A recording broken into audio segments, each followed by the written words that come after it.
بسم الله الرحمن الرحيم. أحبتي الناس الطيبين في مغربنا الحبيب، في الجزائر شقيقتي خاوة مكان في الوطن العربي والإسلامي، السلام عليكم ورحمة الله تعالى وبركاته. الجالية العربية والمسلمة في أوروبا، الله يحفظكم ويحفظ ولادكم من كل شر وسوء ومكروه. لنرتب ألسنتنا بذكر الله، والصلاة والسلام على خير البرية، حبيبنا قائدنا قدوتنا شفيعنا سيدنا محمد صلى الله عليه وسلم. نسأل الله سبحانه وتعالى تكونوا بخير وعلى خير، في صحة جيدة وظروف حسنة. فاجعة وكارثة طبيعية جراء الأمطار الطوفانية والفيضانات التي شهدتها بلادنا، خاصة في شمال المملكة. وبقدر ما يتألم المواطن المغربي لإخوته من أبناء وطنه لما ألم بهم من أوضاع مأساوية في هذا المصاب،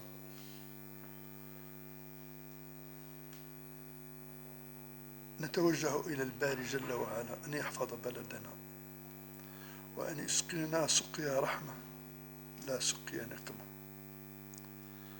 أسأل الله سبحانه وتعالى أن يعوض الذين فقدوا ممتلكاتهم، أن يعوضوا خيرا مما فقدوا.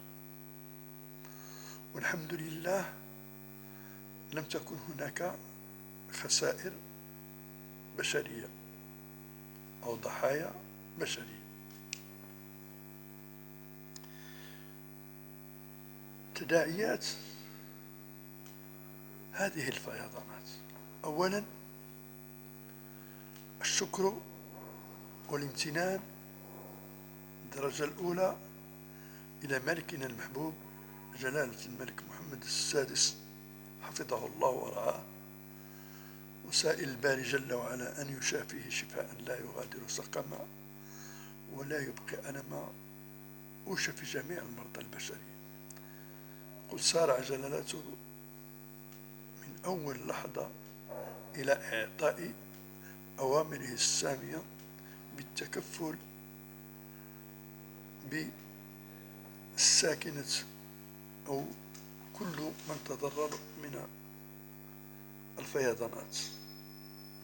وبالفعل الشكر كذلك إلى قواتنا المسلحة الملكية الباسلة وأفراد الشرطة والدرك، القوات المساعدة والسلطات المحلية والمنتخبة ورجال الأمان ورجال الخير الذين هبوا لنجدة إخوانهم بتفاني وبسرعة، استجابة للنداء الملكي السامي وما يفرضه علينا ديننا الحنيف من التآخي والتآزر والتضامن في مثل هذه المحن.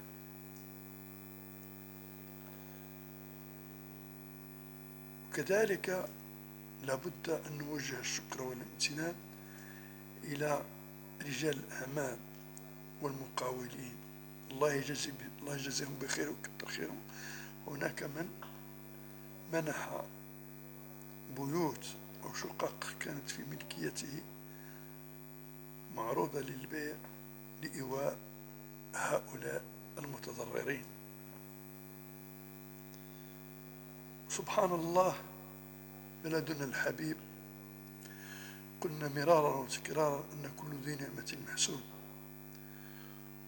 وبقدر ما هو محسود وهو محبوب ولله الحمد. كثير من البلدان تتعرض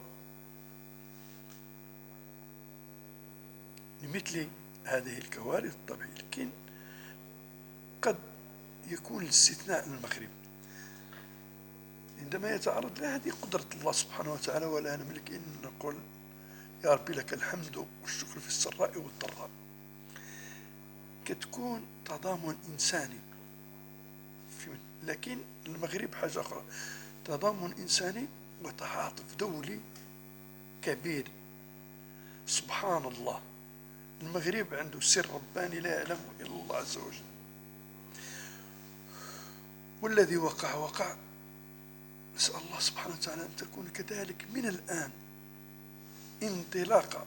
نعم، المغرب انطلق منذ مدة نحو إقلاع اقتصادي وتطور في جميع النواحي، لتكون هذه كذلك من الآن نزيد ومزيدا. قلت لتكون هذه الانطلاقة لمزيد من التقدم والتطور، لنتكاتف ونتآزر ونتعاون كتفا بكتف ويد بيد مع كل مكونات البلد، مع الأخذ بعين الاعتبار الحيطة والحذر واليقظة، ونكون على أهبة الاستعداد لإحباط كل الدسائس والمؤامرات والمكائد التي تحاك ضد بلدنا. وأرجع إلى الإشادة بمكونات الشعب المغربي الحبيب لهذا الزخم من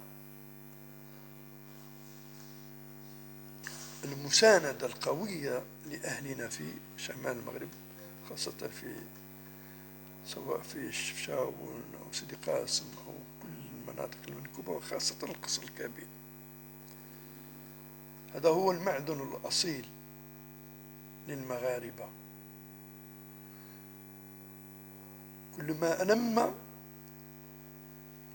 أنمت الشعب المغربي في جهة ما إلا وسارع أبناء الشعب المغربي في الجهات الأخرى إلى التآزر والتضامن دون قيد أو شرط وبسرعة قياسية.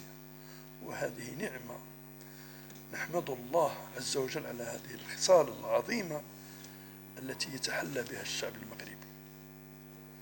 نسأل الله سبحانه وتعالى الذين فقدوا ما يملكون أن يعوضهم الباري جل وعلا خيرا مما فقدوا عاجلا غير آجل.